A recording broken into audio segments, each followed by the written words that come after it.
Namaste to all the students. I, JVN Dr. Ekta, Assistant Professor of English in Faculty of Education and Methodology. I welcome you in the lecture of Introduction to English Literature. Our today's topic is Introduction to English.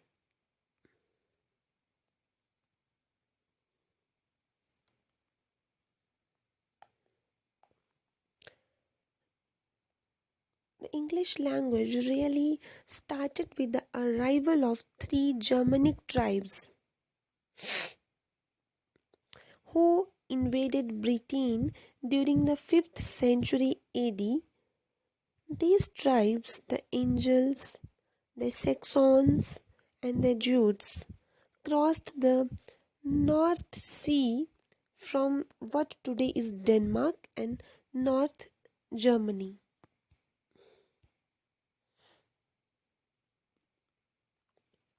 Okay. At that time, the inhabitants of Britain spoke a Celtic language, but most of the Celtic speakers were pushed west and north by the invaders, mainly into what is now Wales, and it is also Scotland and Ireland. The Angles came from uh, England, and their language was also Englisk, Englisc, from which the words England and English are derived. Firstly, there was Old English, which is now modified, and that was from 450 to 1100 AD. The invading Germanic tribes spoke similar languages, which in Britain developed into what we now call Old English. The Old English did not sound or look like English today. Native English speakers now would have great difficulty in understanding Old English. Nevertheless, about half of the most commonly used words in modern English have Old English roots. The words like be, water, strong, for example, derived from Old English. Old English was spoken until 1100 AD. Yes. After that, there is Middle English from 1100 to 1500. In uh, at that time, William the Conqueror, who was the Duke of Normandy, uh, which is now in the part of modern France, he invaded and conquered England. Who? William the Conqueror, who is the Duke of Normandy. The new conquerors, called the Normans, brought with them a kind of French which became the language of the royal court and the ruling and business classes. For a period, there was a kind of linguistic class division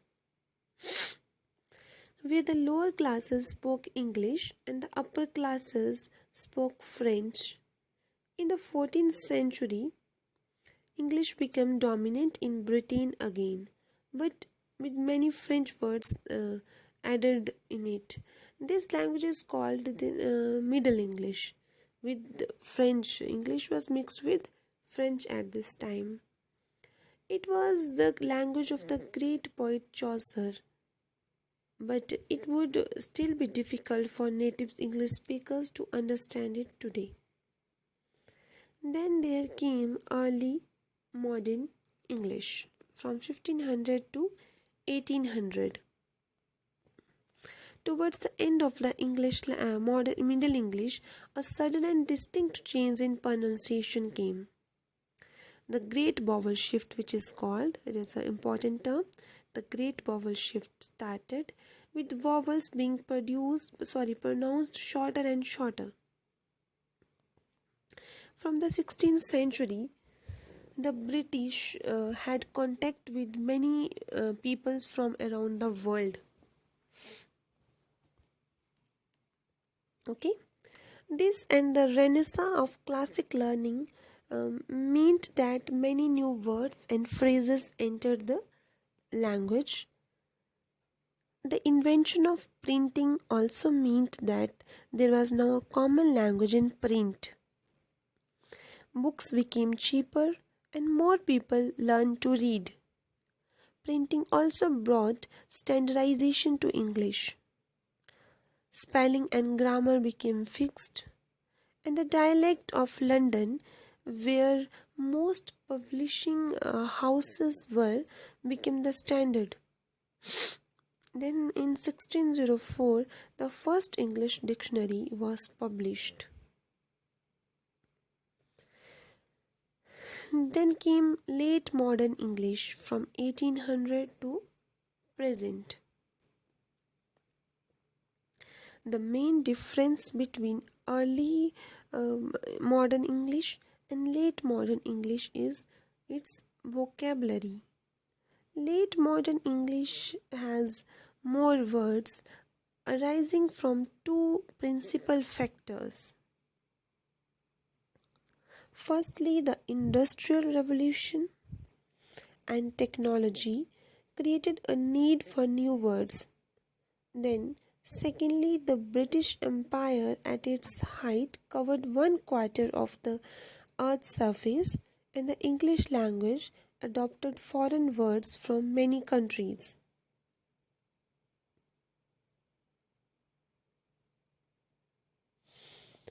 Okay. Now, then comes English today. Since its birth, English has changed more than any other Indo European language.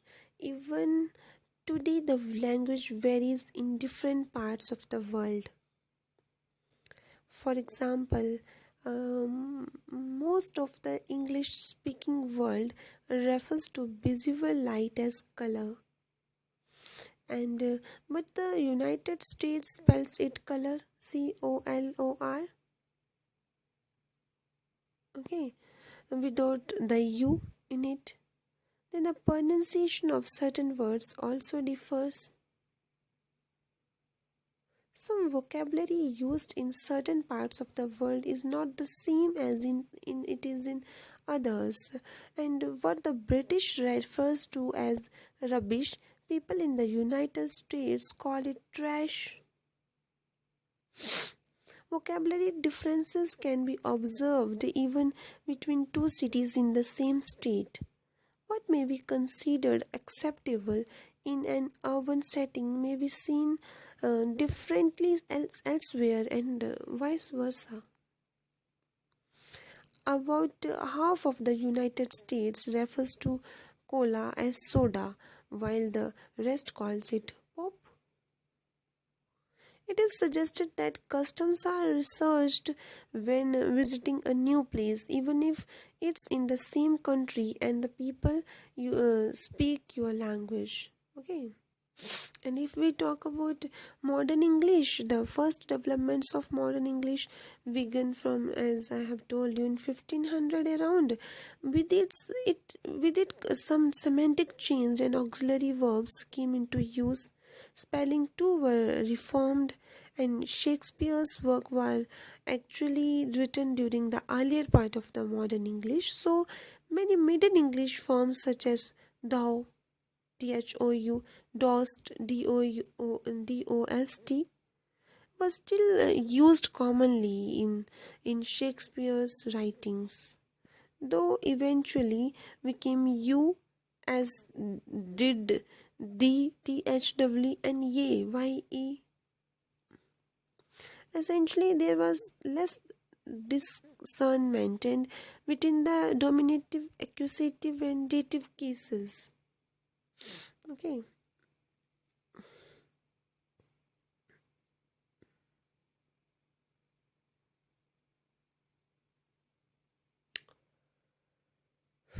Mhm.